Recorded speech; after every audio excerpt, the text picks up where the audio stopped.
bir-birinizi salamlayıram. Yeni reseptimlə qarşınızdayam. Əgər toyuq ciyəri hazırlamaq istəyirsinizsə, mütləq bu reseptdən istifadə edin. Çünki bu formada çox dadlı alınır. Əvvəlcə ciyərləri yaxşıca təmizləyib doğrayıram və ürəkləri ortadan tam olmayacaq şəkildə bölürəm ki, bişdiyi zaman, qaynadığı zaman qanı yaxşı formada çıxsın.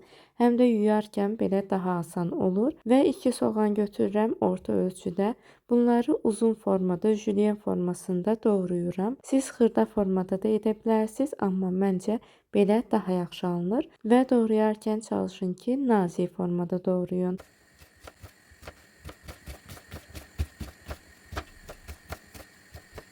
Artıq qaynayan ciyərlərimizi sudan çıxarırıq və tavamızı yuduqdan sonra tavama soğanları, yağı və bir miqdarda duz əlavə edirəm. Soğanlar artıq bu formada qızardıqdan sonra ciyərləri də əlavə edib. Mən suyuna əslində duz atmışdım. Sadəcə duz mənə görə biraz az gəldi. Bu formada sar kökünü də əlavə edib qarışdırıram. Bir müddət qabaq altında bişirirəm və çox dadlı bir formada yeməyimiz artıq hazırdır.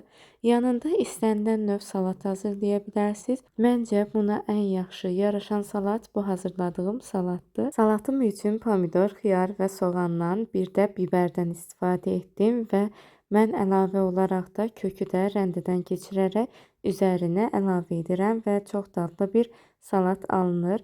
İndidən hazırlayacaq olan hər kəsə nuş olsun. Hələlik növbəti reseptlərdə görüşərik.